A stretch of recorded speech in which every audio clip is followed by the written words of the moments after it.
On the back page, we're going to be dealing with triangles. It says a builder must cut a piece of tile into a right triangle. The tile will have an area of 40 square inches, and the height will be 2 inches shorter than the base. Find the base of the height. So what we're going to do, again, I'm going to draw my triangle, my picture, and since it's a right triangle, I'm just going to draw it like that. And mine just happens to be like perfectly. If you want to draw one leg longer than the other, you can. I didn't mean for it to look so perfect. It's going to be really similar to the one on the front page where we don't know the base or the height, but it talks about one in terms of the other. So it says a builder must cut a piece of tile into a right triangle. The tile will have an area of 40 square inches, okay? And the height will be 2 inches shorter than the base. So again, notice it's talking about the height in terms of the base. So my base is going to be my variable.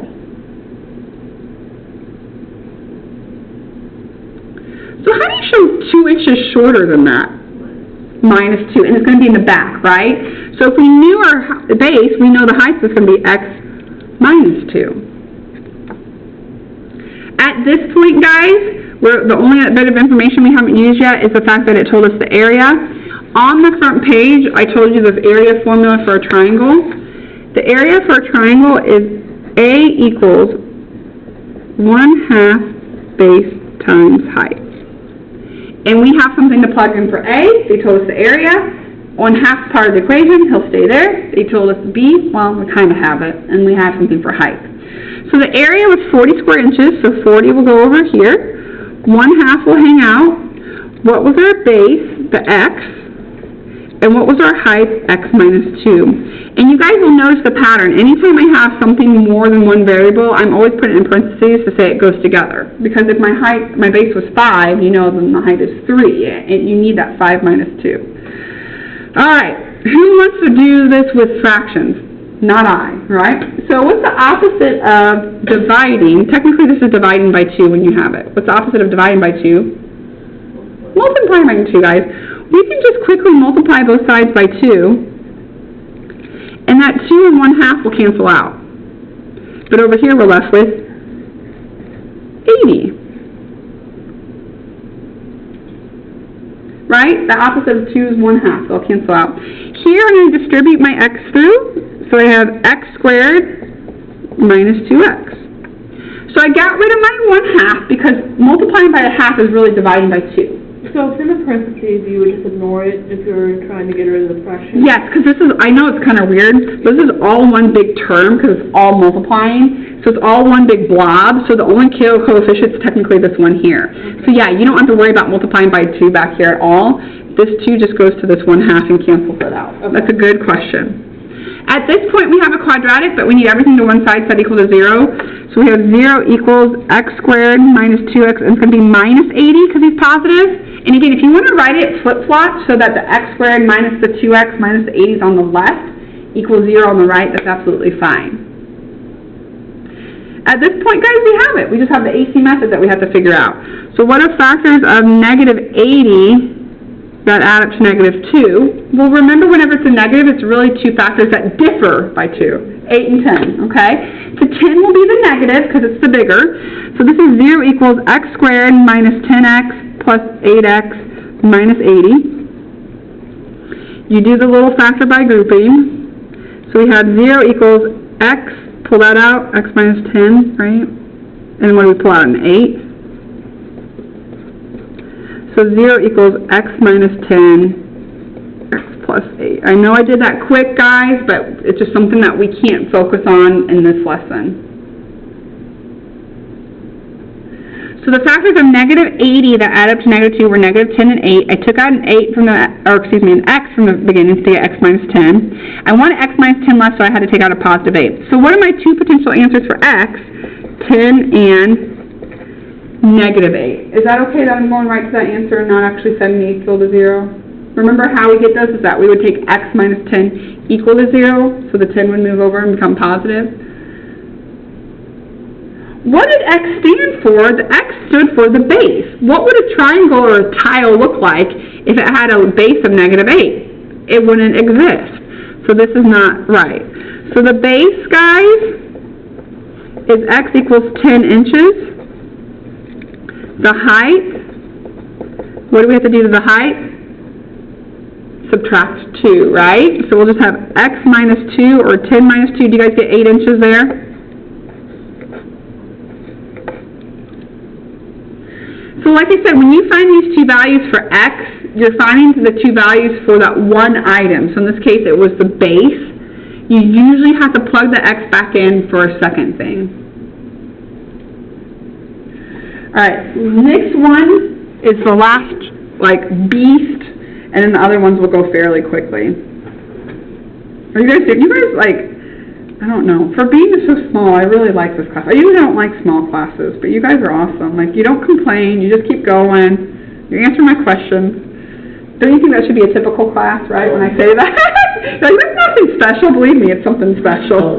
Really, we complain to teachers, I'd be scared too. Oh my I'd gosh. be scared too, because I'm you're It's a little bit of authority, right? Yeah, Not that I'm oh my gosh, I'm so much better than you guys, but just you just respect, basically. By the way, your outfit's really pretty. Oh, thank you. Alright, so what's going on here is we have a garden, okay? And again, these are kind of funny because they're real life situations where you can use all this, but they're not very practical, and you'll see what I'm talking about. A community garden sits on a corner lot and is in the shape of a right triangle. So I'm drawing a right triangle over here. Look at that pretty garden I have going on. One side is 10 feet longer than the shortest side, while the longest side of the garden is 20 feet longer than the shortest side. Find the lengths of the sides of the garden. So it's just why couldn't you just go take a tape measure and measure these three things and know all the sides, okay? There's a lot going on, but I want you to see a pattern. It says one side is 10 feet longer than the shortest side, while the longest side is 20 feet longer than the shortest side. Both of them are talking about the shortest side. So guess what I'm going to label my variable? The shortest side, okay? Because that way I can manipulate whatever they're talking about. 10 feet longer, 2 feet shorter, and so forth. So it says one side is 10 feet longer than the shortest side. So the shortest side's x. How do we show 10 feet longer? 10. You got it. X plus 10. And the longest side, guys, is always going to be that hypotenuse, that long diagonal, and it's 20 feet longer. So how are we going to show that? You got it. If they give you a triangle and you're able to label all three sides, and they don't tell you area, they don't tell you perimeter, it is a hidden Pythagorean theorem problem, okay? So this is a Pythagorean theorem, a squared plus b squared equals c squared. A and b are always the legs, so these are the legs, so they're a and b, okay? Your hypotenuse is always c. And it doesn't matter which one's A, which one's B, it doesn't, okay? So just square both of them on one side, and then that longer side, that diagonal is your hypotenuse, he's the one that needs to be over there, okay? So what is A? We'll just call it that. When you square it, you get x squared. What is B? X plus 10, but remember what I said, whenever you have something that's more than one thing, you need to put it in parentheses, so we'll have x plus 10 squared equals C, or x plus 20 squared.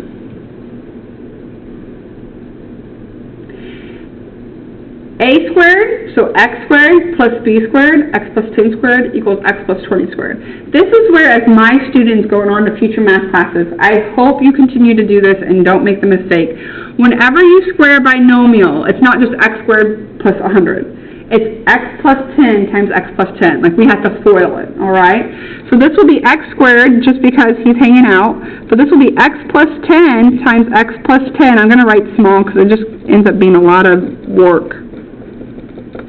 So remember, whenever you square a binomial, it means FOIL it. Take it times itself. So you need that middle term, okay? It's not just going to be x squared plus 10 squared. We're going to take x plus 10 times itself twice. X plus 20 times itself twice. This x squared literally hangs out the whole time we do all this math, okay?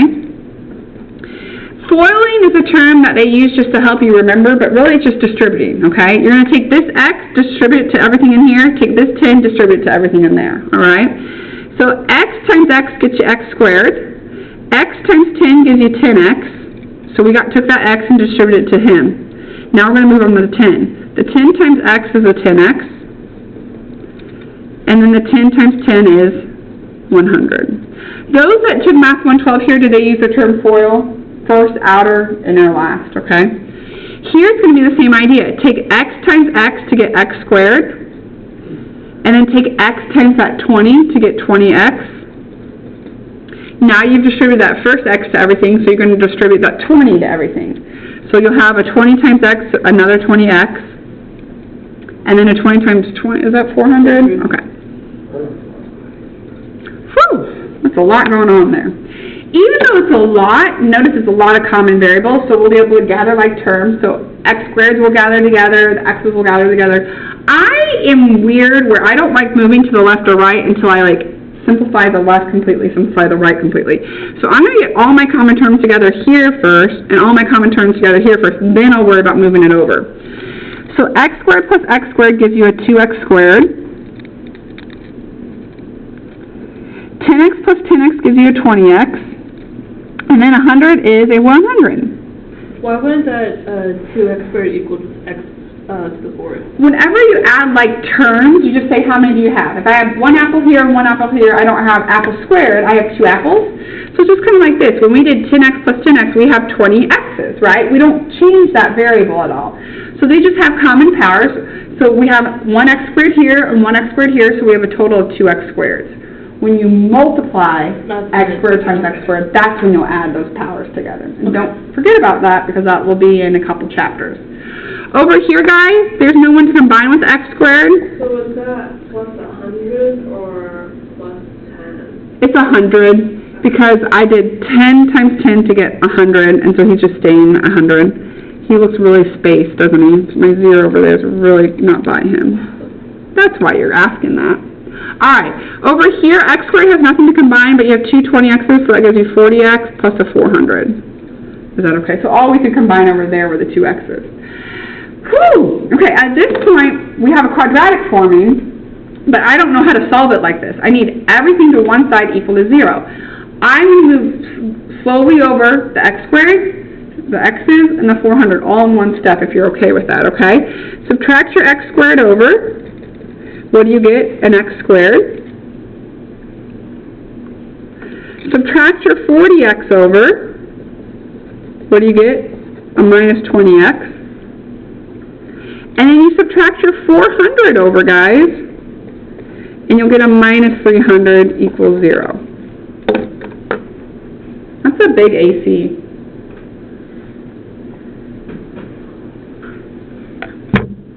So far, we haven't done any Math 116 yet, right? We've just kind of done Math 112 stuff where we've squared things and FOILed them, gathered like terms, and gotten everything to one side. So if you're okay with it, here's my wand waving. Boop. Okay, I'm going to factor it for you. Factors of 300 that add up to 20 are negative 30 and positive 10, okay? So this factors to x minus 30, x plus 10 equals 0. And I trust that you guys could do that. And that's not horrible. You just do like 1 in 300, 2 in 150, 3 in 100. And so you get there once you get to 10. All right. What do we have going on then? We have two potential answers for x. X could be what two answers, guys?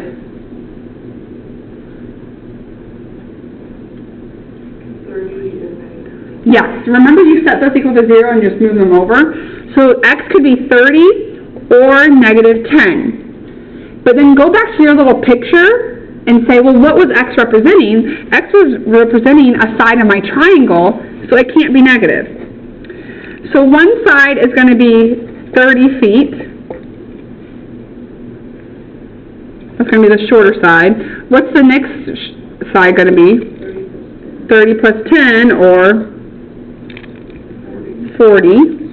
I'll write the answers and then I'll write how we got them behind it. 30 plus 10. And then, is that last one going to be 50 feet? Because it's 30 plus 20. So it's kind of like what we've been doing where we solve for one value, but this one value might be used in multiple spots in your picture. So we solved for the shortest side. The shortest side of this garden is 30 feet. And the next side was 10 feet longer, so that side's 40 feet. And then the longest side was 20 feet longer, so that's why it was 50 feet. And they'll probably have the blanks for you. They'll have like short side, one side, and then longest side, and then you'll plug it in. What they probably won't have for you, though, is the unit, or what they will have for you is the unit. So just kind of remember on these word problems, guys, I'll try my best when they're on the quiz that says, don't forget units, because it's really easy to forget them because on my math lab you never have to put them in. And so it always has a word problem, so we have a unit there. All right. So on, so let me know the quiz, the next quiz of that, so there's going to be word problems? Probably one. Okay, Just one. Yep, and I'll narrow it down for you. Usually whatever's on the review, it'll be like 2 or 3 on the review. I'll say study those, and one of those will be on the quiz. I don't know. How many are on the final? They have a word problem for each chapter, so there's 4 word problems. Yep. And again, it'll be narrowed down for you because they'll have an entire review for you, and it goes chapter by chapter, and so if it's not on the review, it's not on the final. So you know not to study it. So it's not as scary as you think. Okay. I think these word problems are way easier than the 112 word problems you guys deal with. Like the distance and rate and all those things, those are really difficult. Like figure out the portion, percentage of this. The mixed solutions. I'm like, what? I had no idea how to even break it I agree. down. Because like I said, like this guy's, even though there's a lot of work there, that wasn't 116 work. You don't do 116 until you go from here to the factored form. You know, that's the new stuff. So all of this is just setting it up using the Pythagorean theorem and then using 112 skills of foiling and gathering like terms.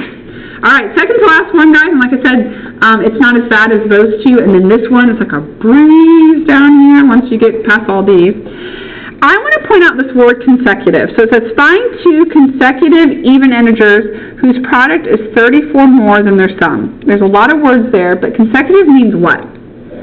Back to back. I'm going to write that. Why am I pointing that out? Because that's all the hint they give to you. Like, they'll say, like, find hotel rooms, but you need to realize they're consecutive. They're back to back. It's how they do it. Why is this one a little bit different? Because it's even. So it's not like a consecutive number 9, 10. It's consecutive even numbers like 8, 10. All right, so that's something to keep in mind. Product means we're going to be multiplying, right? Is our equal, and sum is addition. So I kind of just like point to little things around just to kind of make this English sentence turn into more of a math sentence. All right, we don't know these integers at all, but we know once we find one, the next one is an even integer right after it. So let's like the first one will be x is the first integer.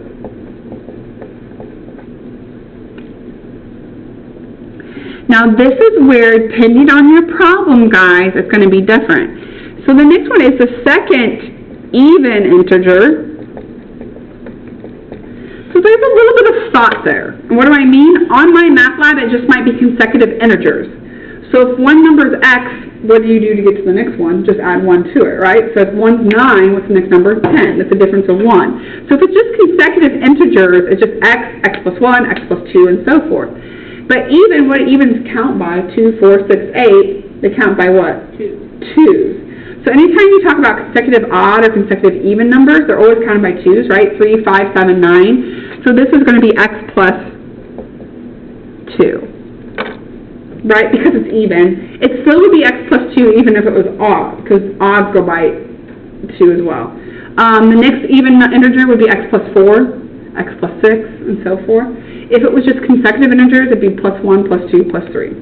Does that make sense, guys? So integers are just differ by 1. Even or odd integers are going to differ by 2. All right, so what are we doing with these even integers? We're trying to find their product. Their product means multiply, right? So here's the first one, x, times the second one, x plus 2. So here's 2 consecutive integers, x and x plus 2, whose product, multiply, is always what? Equal. 34 more than their sum. Their sum means we need to add them, right? So what was our first integer? X. And what was our second integer? X plus 2. And how do we show 34 more than? I'm 34 years more than you, years old. What would you do to your age? Add 34. Add 34 to your age. Whew, there's a lot there.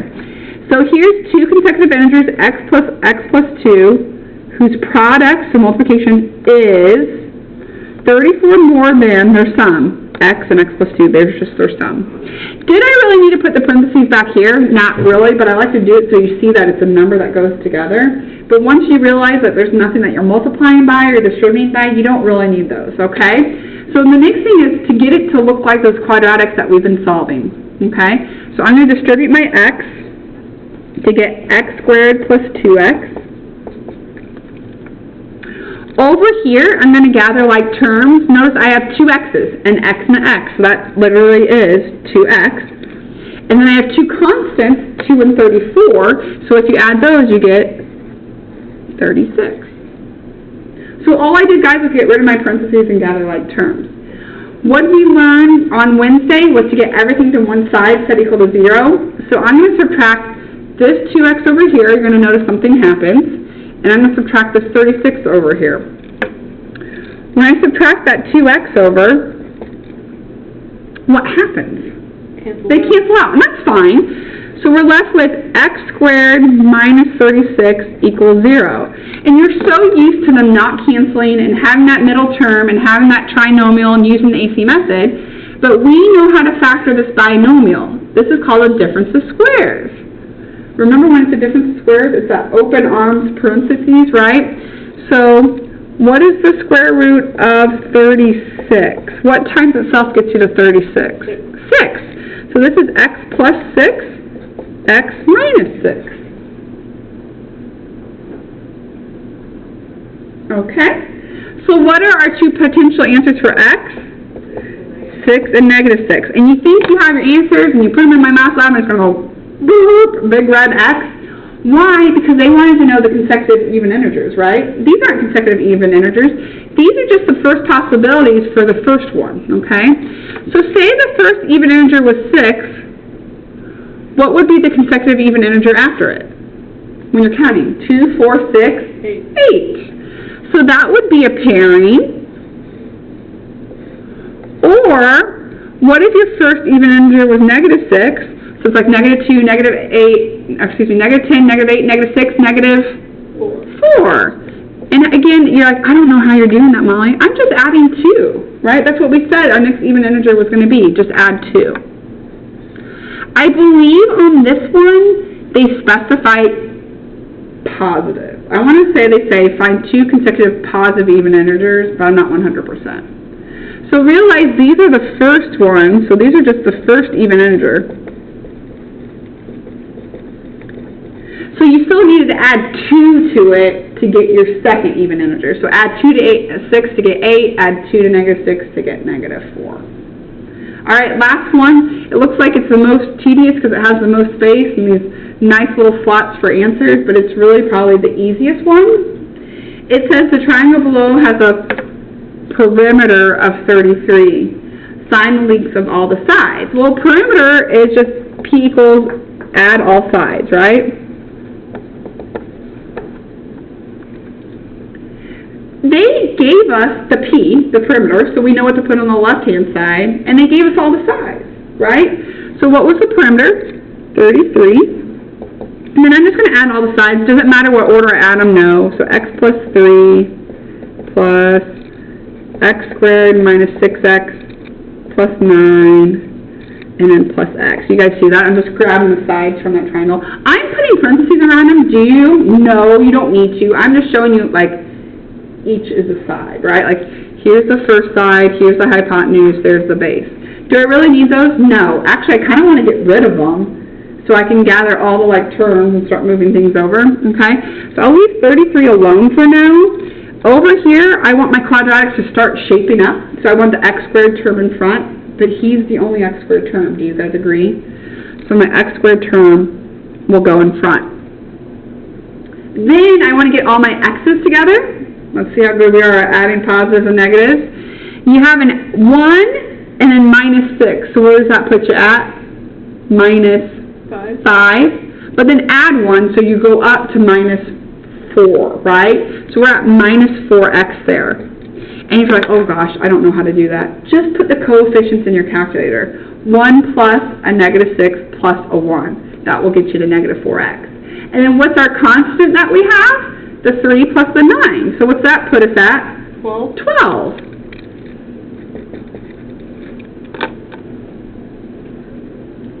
All right, guys, it's really shaping up to look like a quadratic. What's the one thing I need to do before I start factoring, though?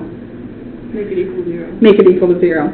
I like that a majority of the stuff's on the right, so I'm going to move the 33 over to the right. But again, if you like to write it where the 0 is on the right-hand side, you can write this as x squared minus 4x minus 21 equals 0.